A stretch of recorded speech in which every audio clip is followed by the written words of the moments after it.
स्वागत है आप सभी का तरुण इंडिया इंस्टीट्यूट के इस यूट्यूब चैनल में, जहां हम लोग बात करते हैं कंप्यूटर और उससे जुड़ी सभी जानकारियों के बारे में। पिछले वीडियो में हमने रिव्यू किया था बिहार सीटेट एग्ज़ाम के सिलेबस का, जो कि कंप्यूटर टीचर के लिए है। अब ये हमारी नई सीरीज़ है ऑब्जेक्ट ओरिएंटेड प्रोग्रामिंग के लिए। तो इस सीरीज़ की शुरुआत हम आज करने वाले हैं। और आज का जो टॉपिक होगा वो होगा प्रोग्रामिंग लैंग्वेजेस। तो आइए खुद को खुद से थोड़ा और बेहतर बनाते हैं।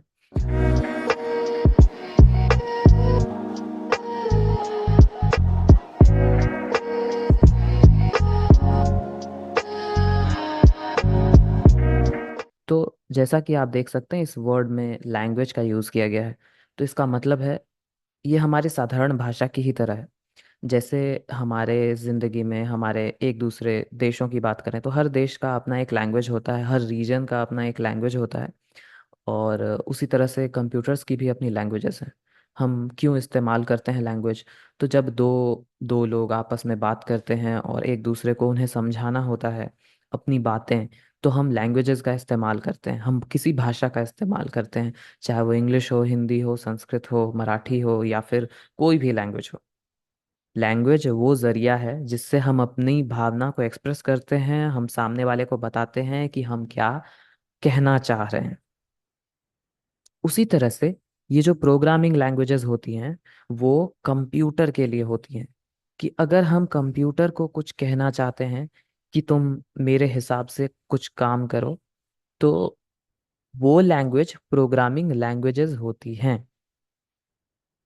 तो ये प्रोग्रामिंग लैंग्वेज जो हैं वो इंसान और कंप्यूटर के बीच का कम्युनिकेशन है, कम्युनिकेशन का जरिया है, जिसकी मदद से हम कंप्यूटर से उसकी भाषा में बात करके उससे काम करवाते हैं। जैसे कि सी, C++, जावा। ठीक, ये सारी चीज़ें भी, ये सारे लैंग्वेजेस भी वैसे ही हैं जैसे हमारे सिंपल लैंग्वेज होते हैं।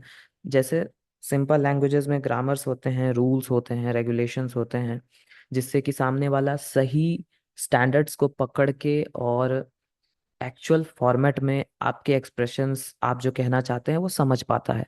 ठीक उसी तरह प्रोग्रामिंग लैंग्वेजेस में भी जितने भी लैंग्वेज हैं सबके अपने फॉर्मेट्स हैं, सबके अपने ग्रामर्स हैं। उन्हीं ग्रामर्स को हम कहते हैं सिंटेक्स। जो प्रोग्रामिंग लैंग्वेज में ग्रामर्स होते हैं उन्हें हम कहते हैं सिंटेक्स। और वही सिंटेक्स डिसाइड करते हैं तरीके। मतलब इन सिंटेक्स को हमें समझना होता है। यही वो ग्रामर रूल्स हैं, यही वो रेगुलेशंस हैं, जो समझ के हम कंप्यूटर को उस नियम के अकॉर्डिंग उसकी भाषा में जब हम उससे बात करते हैं, उसे कहते हैं कुछ करने के लिए, तो वो उन सिंटेक्स को, उन स्टैंडर्ड्स को फॉलो करके समझ पाता है कि आखिर इंसान मेरे से क्या कहना चाह रहा है। तो ये सारे लैंग्वेजेस, दुनिया में बहुत सारे लैंग्वेजेस हैं। Computer language, programming language, C++, जावा, पाइथन, रूबी, पर्ल, PHP, जावा स्क्रिप्ट, ढेर सारे लैंग्वेजेस हैं। और हर साल कोई ना कोई नया लैंग्वेज आ ही जाता है। यहाँ तक कि कई सारी कंपनीज अपने खुद के स्टैंडर्ड्स के हिसाब से लैंग्वेजेस जो है वो बनाती रहती हैं। तो यह है प्रोग्रामिंग लैंग्वेज, जो इंसान और कंप्यूटर के बीच का सिर्फ एक जरिया है, जिसकी मदद से इंसान कंप्यूटर से कुछ भी कह सकता है करने के लिए। कोई भी काम हम कहेंगे उसकी भाषा में, तो वो उस लैंग्वेज को समझ करके, आप उस लैंग्वेज के थ्रू कंप्यूटर से क्या कहना चाह रहे हैं, वो उसके अकॉर्डिंगली काम करता है। तो आज के लिए बस इतना ही। मिलते हैं अगले वीडियो में नए टॉपिक के साथ। खुद को खुद से बेहतर बनाते रहिए। धन्यवाद।